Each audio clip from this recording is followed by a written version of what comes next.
بسم اللہ الرحمن الرحیم۔ آج ہم آپ کو بتاتے ہیں کہ نبی کریم رؤوف الرحیم صلی اللہ علیہ وآلہ وسلم نے سب سے بڑا چور کسے قرار دیا۔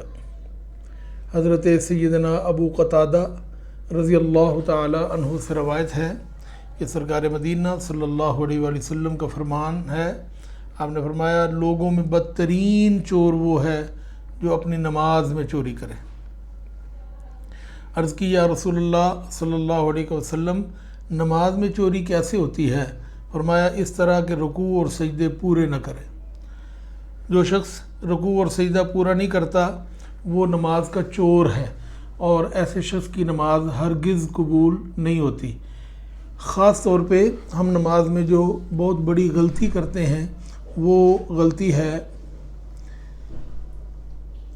رکوع کے بعد جو قیام ہوتا ہے، رکوع کے بعد جو کھڑا ہونا ہوتا ہے اس کو قومہ کہا جاتا ہے۔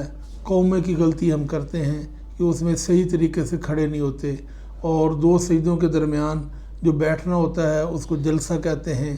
جلسے میں بھی ہم پوری طرح بیٹھتے نہیں ہیں تو دوسرے سجدے میں چلے جاتے ہیں۔ قومہ اور جلسہ دونوں نماز میں واجب ہیں، اور اگر جان بوجھ کر واجب کو چھوڑا جائے تو نماز ادا نہیں ہوتی، نماز ہوتی نہیں ہے، اور اگر غلطی سے چھوڑا جائے تو سجدہ صاف کرنا ہوتا ہے۔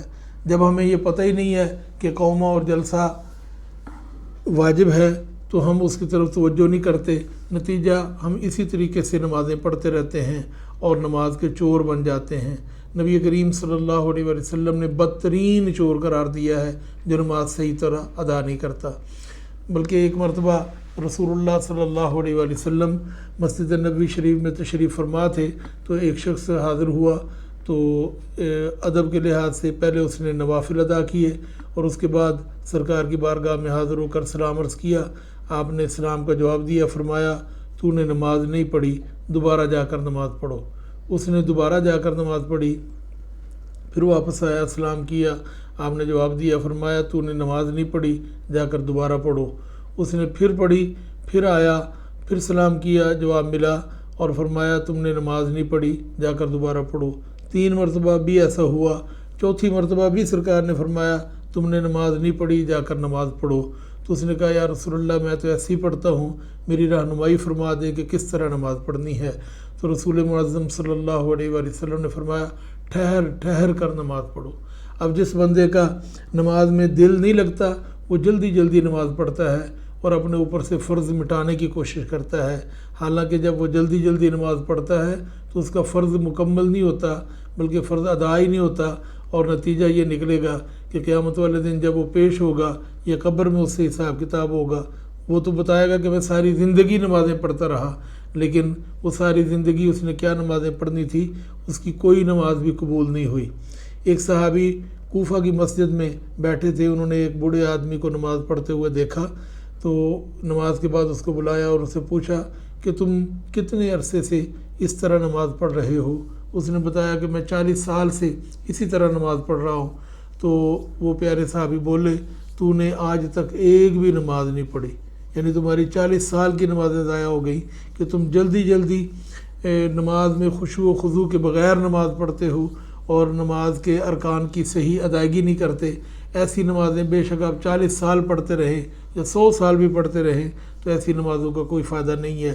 اس لیے اپنی نمازوں کو دیکھیں کہ آپ کی نماز کیسی ہونی چاہیے، اس کے لیے ائمہ سے اپنی نماز کو درست کروائیں، علماء کرام سے اپنی نماز کو درست کروائیں، اور کبھی کبھی دل میں یہ خیال پیدا کریں کہ ہم اپنی نماز کو درست کریں تو جا کر کسی عالم دین سے عرض کریں کہ جناب میں نماز پڑھتا ہوں، آپ دیکھیں میری نماز کی طرف کہ میں نماز صحیح ادا کرتا ہوں کہ نہیں، ورنہ میری رہنمائی فرما دیں۔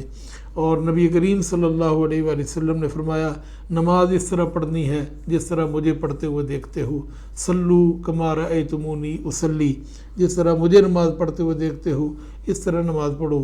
اب آپ نے جس طرح نمازیں پڑھی وہ کتابوں میں علماء کرام نے پڑھا اور وہی سکھا سکتے ہیں، اس لیے اپنی نمازوں کی اصلاح کیجیے، نماز کے اندر جو پڑھا جاتا ہے اس کی بھی اصلاح کریں، اور نماز کی ظاہری اصلاح بھی نہایت ضروری ہے کہ ظاہر بھی درست ہو، اور اس کے اندر جو پڑھا جائے وہ بھی درست ہو۔ جب آپ اس کو درست کر لیں، اپنے ظاہر کو درست کر لیں، تو پھر اللہ رب العزت کی بارگاہ میں عرض کریں کہ مالک کریم جو میرے اختیار میں تھا وہ میں نے کر لیا، اب خشوع تو عطا فرما دے، میرے دل کی حالت کو تو بدل دے اور اس کو صحیح کر دے، تو یقیناً اللہ رب العزت دل کی حالت کو بھی بدل دے گا، اور نماز اپنے ظاہر اور باطن کے ساتھ ایک خوبصورت نماز ہو جائے گی، اور وہ نماز ہماری نجات کا ذریعہ بھی بنے گی، اور دنیا میں بھی ہمیں بے حیائی اور برے کاموں سے روکتی رہے گی۔ اللہ تبارک و تعالی ہمیں اپنی نمازوں کو درست کرنے کی توفیق عطا فرمائے، اور نماز کی چوری سے بچنے کی توفیق عطا فرمائے۔ آمین۔